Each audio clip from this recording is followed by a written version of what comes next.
Death at Gallows Green, Chapter 43. "How did you come here?" asked Pickling Bland.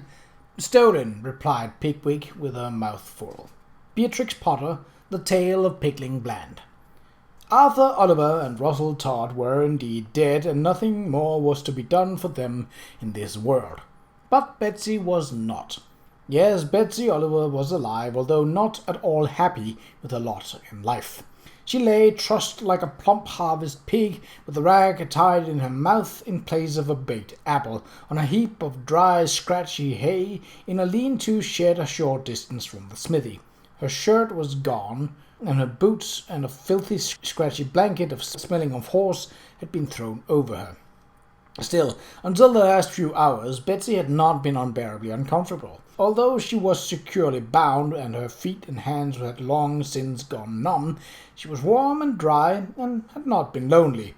The man with the pointed chin and scraggly red hair had twice come into the shed to remove the gag, and feed her porridge and brown bread, and give her milk to drink.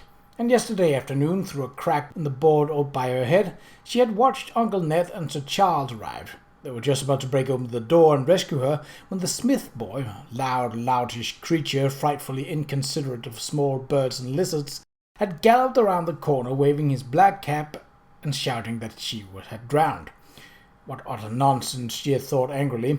How could anyone imagine that she might drown when her father had always boasted that she could swim as well as any pike? But no one seemed to raise that question. Voices from the smithy drifted into her prison. She heard that her boot had been found, as well as her shirt, and that the river was being dragged for her body. This intelligence was far more painful than the ropes that bound her, because she now knew how sad and grief-stricken and lonely her mother must be. She longed to run home and fling her arms around her mother and tell her that the sharp-chinned man had only made it appear that she had drowned, and that she was in fact perfectly alive. And not only alive, but less lonely lightly than her mother, for she had Jemima Puddle-Duck for company, and Mr. Brown, who sat on a limb outside the shed, hooting a raspy encouragement.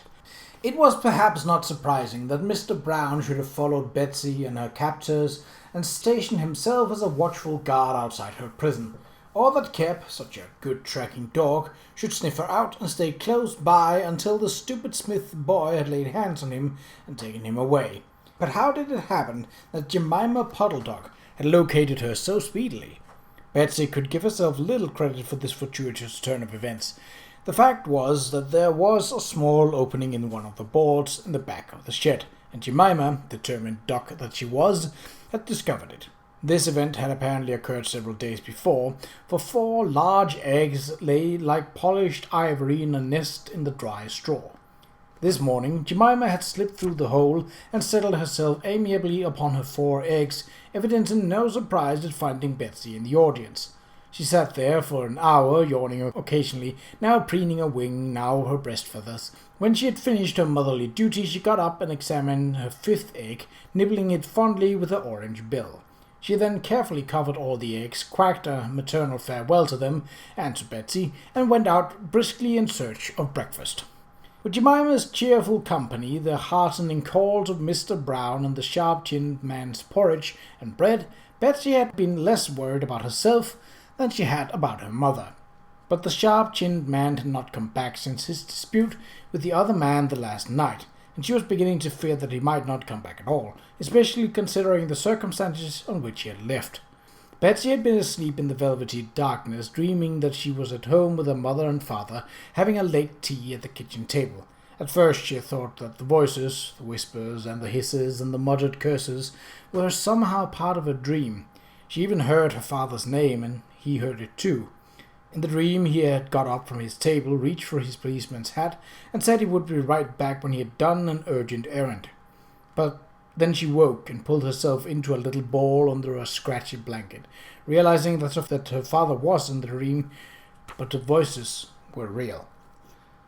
The men who spoke were in the cottage on the other side of the shed. She looked through the crack and saw them standing in front of the window, the light behind them.